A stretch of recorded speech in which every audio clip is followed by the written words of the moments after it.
It's pretty much an understatement to say that my love for survival horror is quite profound when looking at the backlog of survival horror games I've covered thus far on the channel. I've covered many modern, indie, and classic survival horror games, and I have learned a lot after my experience with them. If there's one thing that I haven't gotten to, however, it is rather venturing into the depths of the unknown when it comes to the shovelware of forgotten and weird survival horror games that I would have never come to know about, if it weren't for my dedication to uncovering many of these hidden gems that have slowly become relics lost to time. A fragmented memory that you possibly played at some point during your childhood, but forgot about this obscurity of a horror game, only to be hit by that wave of nostalgia to remember such titles like these. I, for one, would have never known of the existence of these games, and so I thought about going into this little rabbit hole of mine to uncover many of these horror games that either got only one title or a couple in a potentially successful franchise, only to be overshadowed by their competition. And even though these titles never found that success, that doesn't necessarily mean they should have been tossed aside like yesterday's garbage, as they have their unique perks that are worth talking about.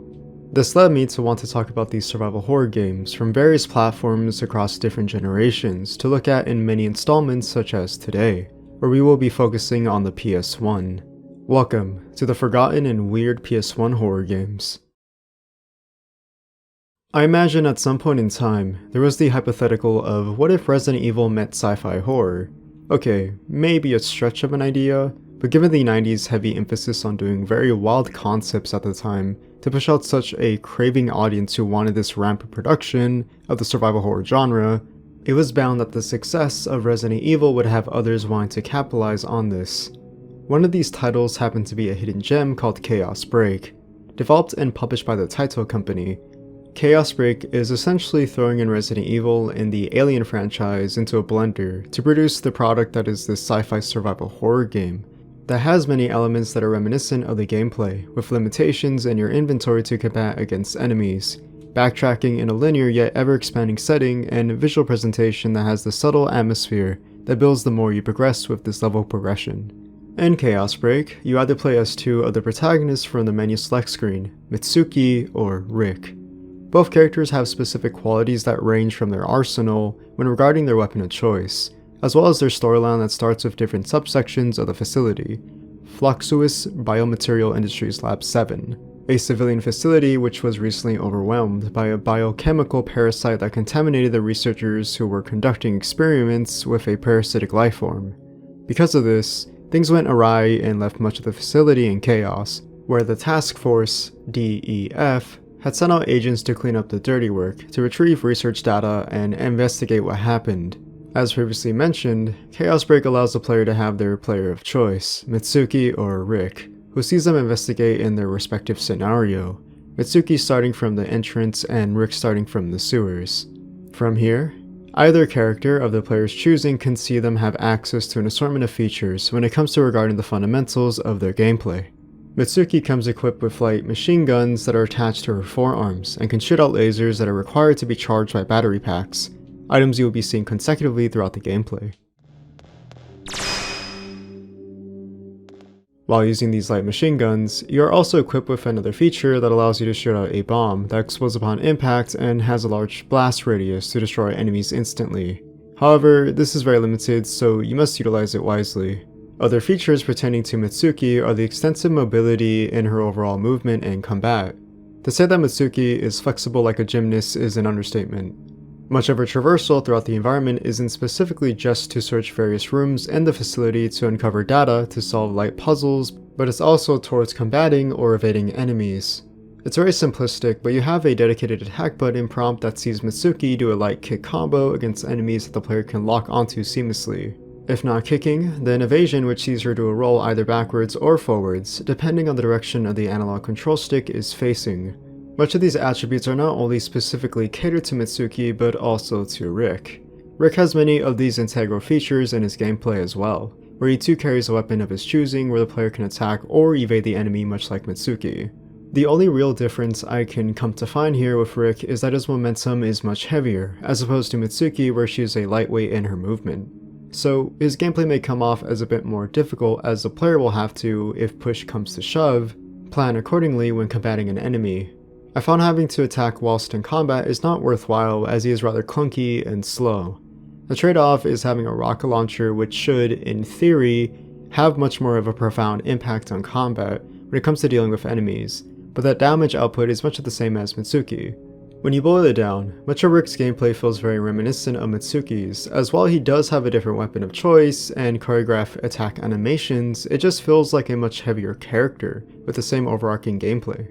Nothing felt different here, other than the starting area and the level progression when it comes to playing either character.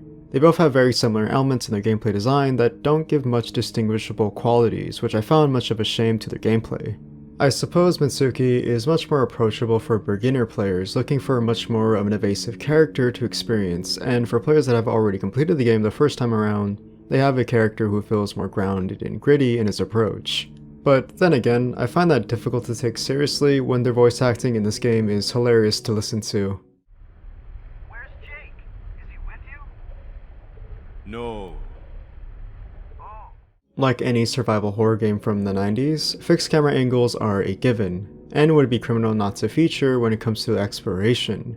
In terms of this exploration, this uses the aforementioned fixed camera angle that is always predestined to the playable character, but this is much more expanded upon, with this becoming much more dynamic in the movement as it will constantly follow the player wherever they go. Because of this allows for much more freedom in the player's traversal throughout each linear room, as it gives much more depth to the location to have much more ease in combating an enemy, or just general exploration in itself.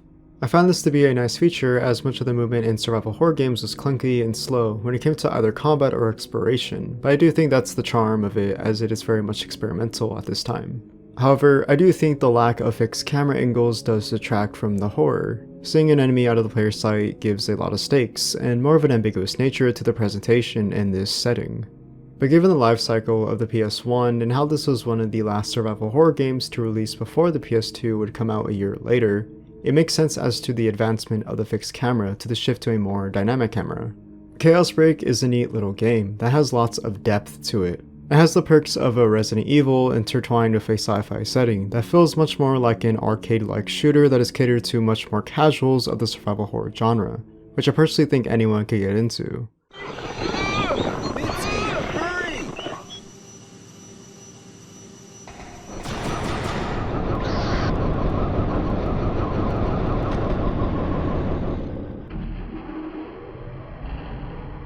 Jake.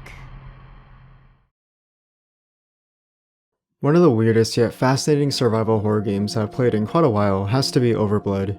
This is one of the most technically complex and innovative gameplay design in regards to not just the survival horror genre, but in general when it comes to the PS1 games for its time.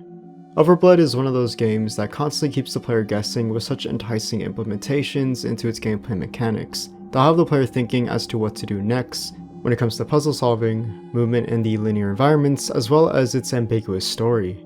Developed and published by the now defunct Riverhill Soft, Overblood sees the protagonist, Raz Larcy, awaken from his cryogenic chamber to a barren and cold room, with other chambers that are mysteriously absent, leaving him to be the only one alive. With no recollection of who he is or what has happened to him, Raz must take it upon himself to figure out and discover what is going on in this ominous compound with nobody around. Raz will have to team up with another character, Peepo, a companion you find after inserting a module chip into his slot to reactivate him, which he helps Raz in his journey to escape the facility. Are you trying to say something? Is that all you can say? Beep? What's that supposed to mean? Yeah, beep beep to you too. You're a heck of a conversationalist. The idea of Overblood, while it doesn't have many stakes that are thrown at the player, is rather very subtle in how it presents itself, such as the very first minute when you get to control Raz. You have little to no time to truly understand his overall gameplay mechanics, as you're immediately hit with a time limit before he freezes to death. This not only creates this tension, but also forces the player to adapt quickly to their surroundings through pressure and trial and error. It's rather harsh when not allowing the player to learn about the overall gameplay mechanics, but I do think it's one of the more subtle ways to not only create the atmosphere for this ominous setting, but also immerse the player in just the first couple of seconds, Overblood is considered one of the first ever survival horror games to implement a 3D rendered environment with such polygonal geometry for the player to explore and traverse in. To capitalize on this, gameplay immerses the player with not only a third-person camera angle that would have to depend on a fixed camera angle, but also a first-person camera angle that builds upon this presentation. It may come off as a spectacle at first glance, but the incorporation of these two camera changes is solely for exploration and puzzle solving. It makes the best out of this function as it allows for not only experimentation, but also gaining familiarity with its controls. The controls come a very long way to what I would consider a technical marvel for its time. Ross has lots of complexity in his overall movement when it comes to interaction with the environment, such as jumping as high as possible, grabbing and pushing on objects to clear paths that were obstructed, or crouching down to inspect a previously inaccessible object whilst standing. These are mechanics that, in the grand scheme of things, are undeniably ahead of their time. It is honestly such an invigorating sight to see, because of how intuitive this gameplay design makes the best out of it. While combat is considerably a clunky mess, and there's awkward movement that can be tough to control, this is without a doubt an engaging experience that I had a fun time playing, because it allowed me to experiment to my heart's desire. I think it may not be everyone's cup of tea. I do think it's definitely worth giving a shot. Man, what a horrible way to die. What is that? A disease? I hope it's not contagious.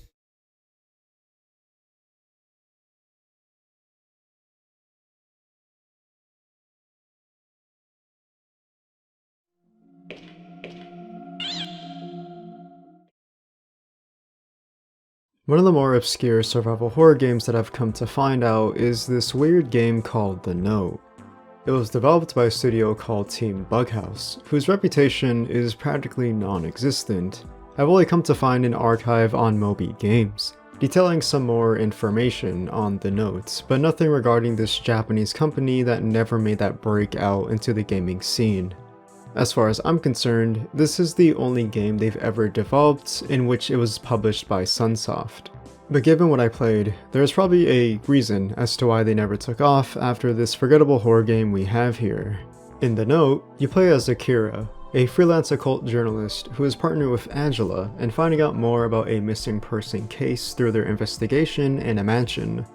There isn't any further elaboration after this, only leaving the player to figure out the gameplay mechanics to further progress in this mysterious and ambiguous story. One of the standout features that may come to mind when it comes to The Note's gameplay is that it incorporates a first-person camera angle as opposed to a third-person fixed camera angle. It makes use of this in a very unique aspect by having a profound use of interacting with the environment. You can use matches to light lanterns throughout every room, as this game is very, very dark.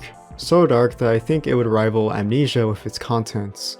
There are moments where I genuinely thought the game crashed because I would enter a room that was pitch black and forget that I constantly had to light up the torch by flickering it with the left shoulder button.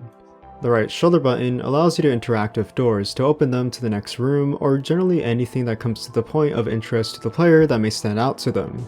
The select button allows you to open a map that gives a general layout of the manor. Start shows a menu screen which gives a lot of functions when interacting with the environment that it feels very overwhelming when trying to figure this out. You also have your enemy roster in the game, such as a wolf, bats, or rats that litter the room in this seemingly abandoned mansion. They deal lots of damage to where your health will deplete by Akira's vision, becoming more obscured the more damage is dealt to you.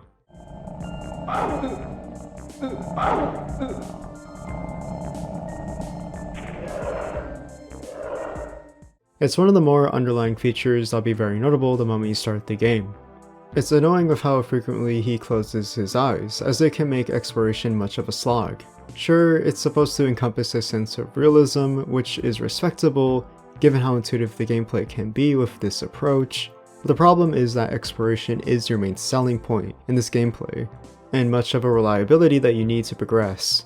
On top of the clunky and awkward movement where you have to slowly turn with the left analog stick to explore, which creates this tedium. The biggest problem, however, is that the gameplay is just very boring. It seems like the player is wandering aimlessly throughout this mansion with little to no stakes, as the environment is bare bones as best, with the occasional enemy, sure. But even then, this feels like much of a disadvantage on the player's end, because of this awkward clunky movement that is difficult in itself when combating an enemy, and also having to deal with this constant blinking, which makes it more frustrating. It goes for what I assume is a more RPG-oriented interface when it comes to its gameplay design, which was very experimental for its time. It's a mediocre title at best, with a compelling narrative that can be interesting, but is heavily hindered by its archaic gameplay design. If you find that stone for me, I'll tell you what I know about the children. All right. I'll be waiting for you here at this time tomorrow. Don't forget. What an unpleasant person!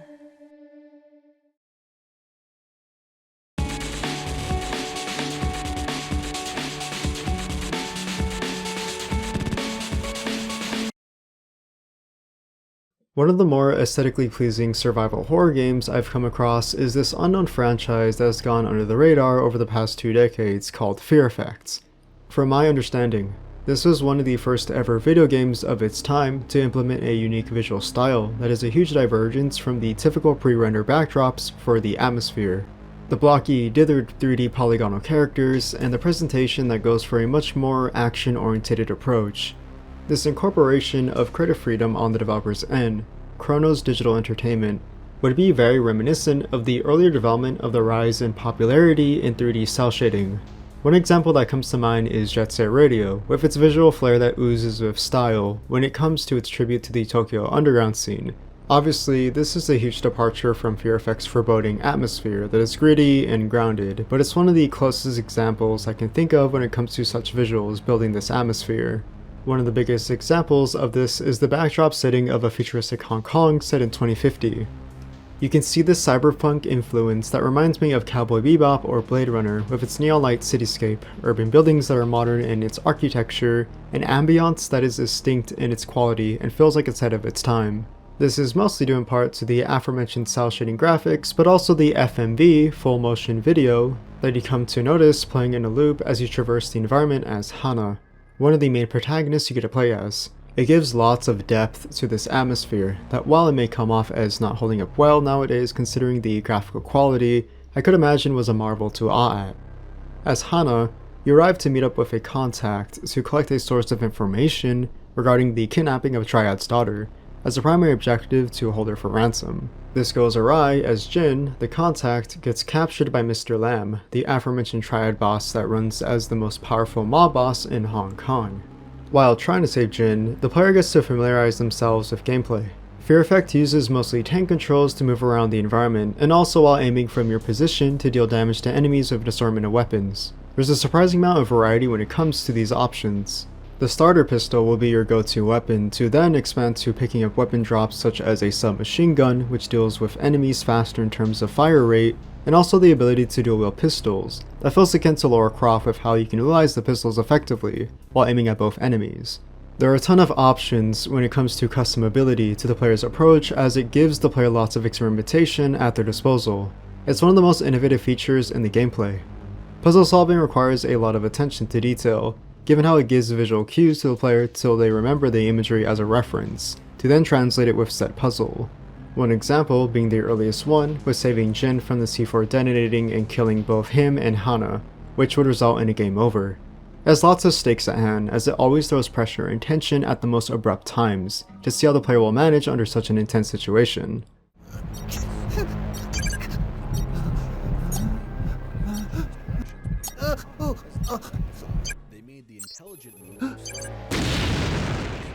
One of the biggest flaws that does hinder the gameplay, however, is definitely the awkward controls when trying to omit combat as much of the time, depending on the player's trajectory. It can be in your favor if you are in a position where you can have an upper advantage.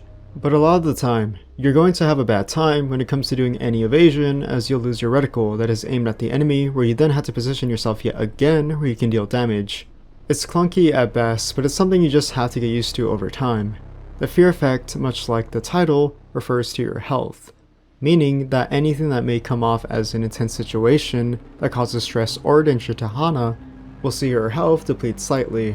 It's admittedly one of the more unique mechanics that does give a bit of innovation to its design, but at the same time can be heavily against the player's favor, as it's out of nowhere at times and can cause confusion, as there could be an instance where you never got damaged at all. This can also be said with the save feature, as it is something that is very vague and not direct to the player, requiring a sound cue from your phone to alert you to save.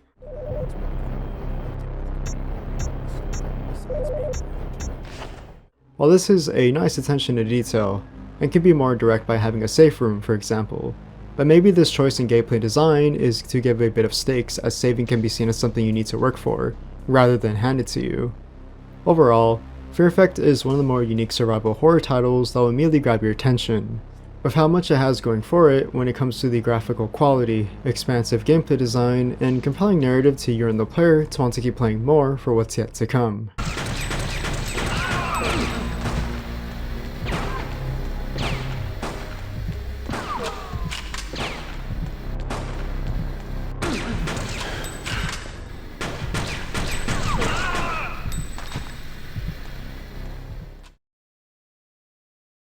One of the earliest instances of the first-person survival horror perspective, at least when it comes to indoctrinating a masterfully done approach to using the best out of its gameplay to build such an atmosphere that's ominous and mysterious like this one, has got to be Hellnight. Hellnight, like many of these forgotten and weird survival horror games we've been covering, is very obscure and was not well known at all whatsoever to the public eye, as marketing was practically non-existent. After further research, supposedly nothing of value was taken from the push to market this obscure little title, other than the developers being widely unknown and having a short time span of not only producing a couple of games, the latter being Shin Megami Tensei, but the other notable quality is this being published by Atlus. But even if it didn't get much publicity back then, it still is something that can be appreciated today thanks to game preservation via emulation. Hellnight has a very unique setting, taking place entirely in the underground of Tokyo, called the Mesh, a place that exists with mostly cultists who left the Tokyo life behind to live in a more quote-unquote peaceful life, even though they predict the collapse and end of the world onto the surface above. You play as a unnameable protagonist who has been chased onto a train that derails due to a symbiotic monster that attacks the passengers and wreaks havoc in the underground, seeking to kill everyone and everything. Because of this, you and a schoolgirl named Naomi have to work together to escape the sewer tunnels, and eventually the Mesh to find freedom once again in the surface level of Tokyo. The gameplay comprises mostly of the aforementioned first-person camera angle that will have the player be very limited to their overall survival when it comes to the idea of combat against the monster. The only abilities you have are purely through traversal across the maze-like tunnels that comprise of a labyrinth, kinda like Pac-Man, but if it were a horror game. Running away from the monster is the only option that you have, or hiding from it given the opportunity. While undergoing these intense tasks, you have to solve the mandatory puzzle here and there to pursue level progression to the next area. In many ways, Hellnight's gameplay can be seen as one of the early instances of the walking simulator, where your only interaction with gameplay is with the environment via exploration. On top of this, also hide-and-seek horror, a modern term that would be labeled as a subgenre that is reminiscent of games like Amnesia: The Dark Descent. While this may sound like a bad thing, given how many of these games may be slow in their pacing and boring in their overall design, I think what carries much of this gameplay is the attention to detail in its sound design. Much of the time, you have this very quiet atmosphere, where you don't hear much of anything other than your footsteps when you walk and the occasional audio cue, where you hear this unsettling tone in the audio that rubs the player the wrong way.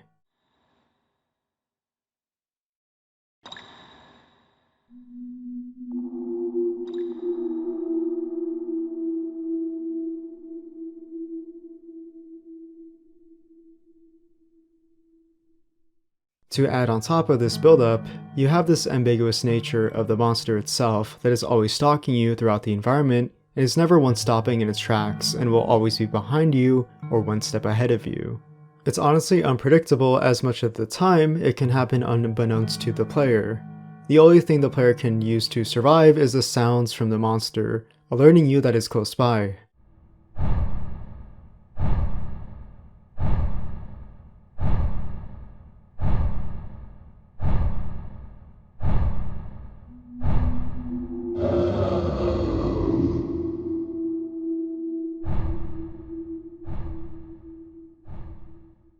It's very simple on paper, as any horror game can do this, but there is this incorporation of limited resources that adds that vulnerability to the player, where all they can do is run away and have to rely on sound to aid them in their survival. It's honestly one of the most intense moments I had in a survival horror game in quite a while, because of the dark hallways that are absent in light and force you to have to seek out your path to the next area without any help of a flashlight. This is mostly due to the technical limitations of the PlayStation that limit the draw distance, but it's because of that limitation that makes up that atmosphere effectively that coincides with this gameplay. This requires the player to think strategically as to how to progress without any tension of encountering the monster on their part. The only problem that I can come to find though is how painfully slow the monster can be lots of the time. It's usually walking throughout the environment and you can spend all the time in the world moving around it by leading it into a corner, where you can then use the time to maneuver around it. When you figure out how to exploit it, it does lose its horror a little bit, but it's undeniable that there were lots of attention to crafting this dread that is instilled into the player throughout this entirety of the gameplay. With an interesting narrative, simple yet effective gameplay design, and an ominous atmosphere through visual and sound design, it allows you to want to have interest in seeing the resolution of the unnameable protagonists and the cast of characters that are your party members to have the possibility of escaping alive in this terrifying situation they find themselves in. This is undoubtedly one of the more underrated survival horror games I discovered recently and had the pleasure of playing. I highly recommend anyone to give it a shot if they like first-person survival horror and want to immerse themselves into that atmosphere with old titles like Hellnight.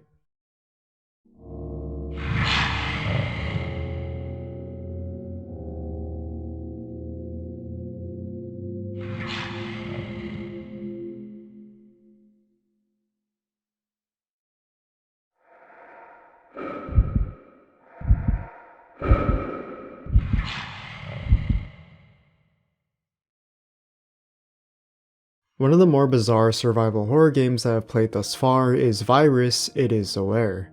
This is actually one of the first survival horror games on the list to be adapted from a film that is under the same name, simply known as Virus. Apparently, this is a French film that is funnily enough based on a comic book by Dark Horse Comics, also undergoing the title Virus. This comic was a short miniseries, spanning 4 issues and nothing more. It's a bit of a leap to say the least, and wanting to adapt a full-length feature film on an obscure comic book miniseries that no one has heard of, but it's what the developer and publisher, Cairo Interactive, would end up pursuing anyway to critical and commercial failure, with heavily polarized reviews that were overwhelmingly negative. And after playing what I played, I'd say there are a good couple of reasons. In Virus: It Is Aware, you play as Joan Averell, a police officer who is sent to investigate a space station, the Electra, alongside her partner, Strutter, in hopes of solving an investigation that sees an alien life form that infiltrates the facility to kill the crew and implant their species as a parasite that corrupts the deceased occupants to take over the human race.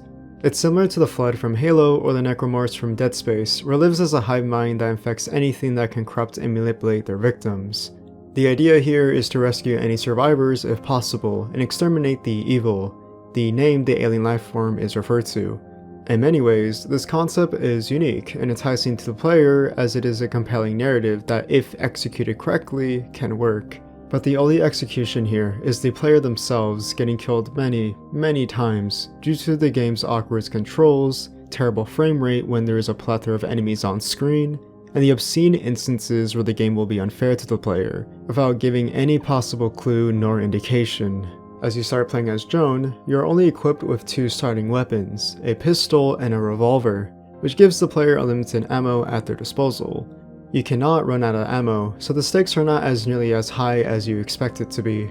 On top of this, you have a taser that can be used against the enemies, which have a cooldown after use. These are essentially your main weapons of choice and that you have to work off of.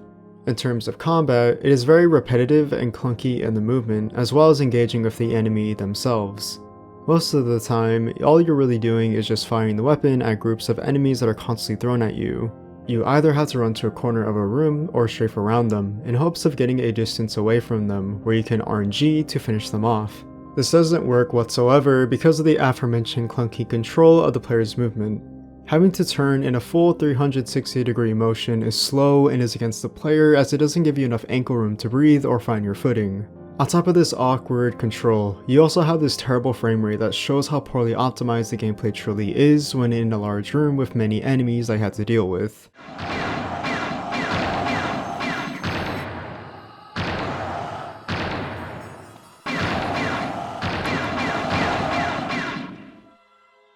I will say that the only thing I can give some merit to the overall quality of the gameplay is purely the visual design of the enemies. They look genuinely good when it comes to creating an imminent threat and a scary enemy in terms of its design that can be off-putting and create tension for the player. But I imagine this was effective over 20 years ago, when the PlayStation was still in its life cycle and is not nearly effective by today's modern standards. Overall, this is a miserable game to play and is not worth picking up nor giving a shot yourself, as you have other survival horror titles that run better framerate wise and are gameplay wise better to play and have a good time with.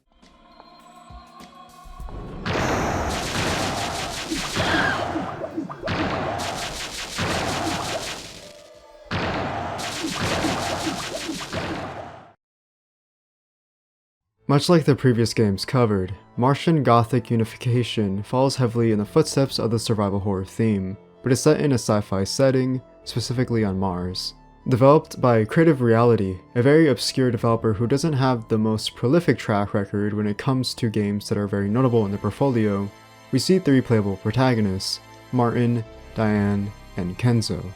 They are sent out to a Mars base after receiving radio silence for the past 10 months that seeks them out to investigate what happened to the occupants who once inhabited the base, only to find many of them have become deceased and succumbed to a virus that turned them into zombies. Due to this, it has been notified to the team to not stay in contact with not only the zombies but rather themselves, as the possibility of them intersecting in the environment could lead to their death, presumably because of this alien virus causing them to mutate if they interacted. I attempted to enter airlock 2, but the door was jammed from the inside. My air supply almost ran out before I made it into airlock 3. No sign of a reception committee. No sign of anyone. We obeyed the secondary directive by coming in through separate airlocks.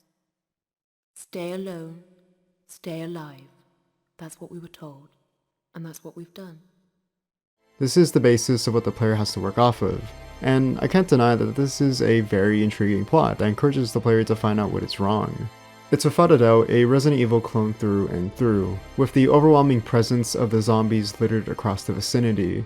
However, given that this was during the renaissance of the Resident Evil era on the PlayStation 1, which became widely acclaimed as the survival horror standard, it was inevitable. But giving the benefit of the doubt, Martian Gothic Unification isn't like the other survival horror games on this list at all, as it diverges from the combat against the zombies and rather favors the player to undergo heavy exploration and puzzle solving.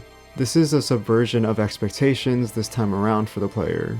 Those few people who played this game at the time of its release may have been shocked to find such a revelation. Without such an integral feature, you have to essentially resort to avoiding the zombies at all costs. The horror isn't necessarily the zombies themselves, but rather your fellow teammates, a different type of horror than what you are accustomed to.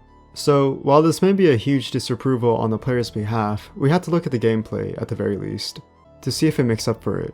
Immediately, the idea of players switching characters must have been an innovative concept, seeing a seamless switch of the protagonist is quick and snappy.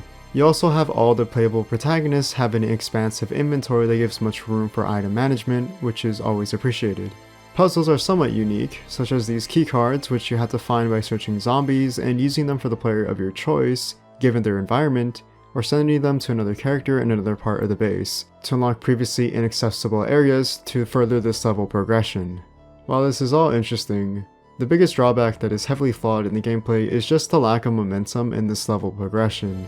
Much of the time, you're simply walking around these long corridors to find many locked rooms, or to pad out the long purpose journey, you get lots of unwarranted monologuing from the protagonist to fill in that atmosphere.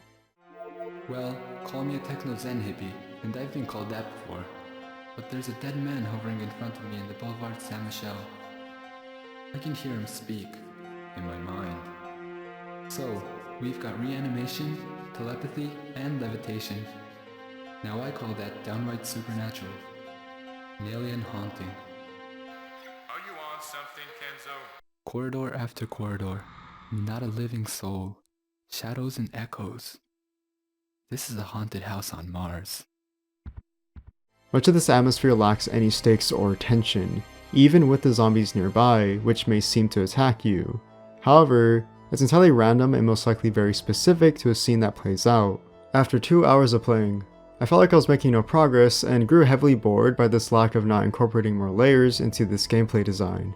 The already slow pacing adds tedious backtracking, and lack of warranting any need to want to progress forward at all whatsoever. It's a shame, because I do think something was interesting here in its premise, but that lack of combat and its survival horror is what heavily detailed much of that horror to its atmosphere and the gameplay. A standard that was set before it and would be followed by others years down the line till today. Martin Khan here. Can anyone hear me? There's something waiting for us in this base. I can feel it. Something in the scent of the air, and a special kind of silence. Well everyone, there you have it. A list of some pretty forgotten and very weird horror games I spent much of my time with and explored to my heart's content. It's in a way a bit tragic to say that many of these titles were overlooked and lost to time, compared to the latter that were more successful and prominent in franchises such as Resident Evil or Silent Hill.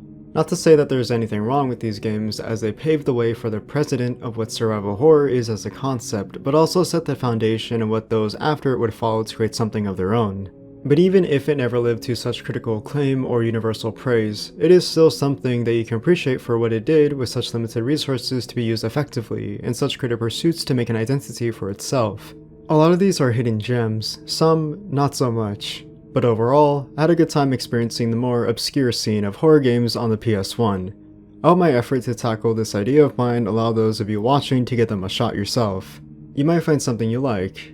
If you enjoyed this video, then please let me know some of your recommendations of other forgotten and weird horror games I should take a look at next time when I cover the subject once again. I plan to cover not just the PS1, but also platforms like the PS2 or Dreamcast for example. There's a lot to go around, so please feel free to leave a comment below and let me know. A like, share, or even a subscribe helps the channel grow and recommends more of my content to others like yourself. Support is always appreciated and means a lot to me. Anyway, until then, this has been me. Thank you for watching, please have a great day, stay safe, and goodbye.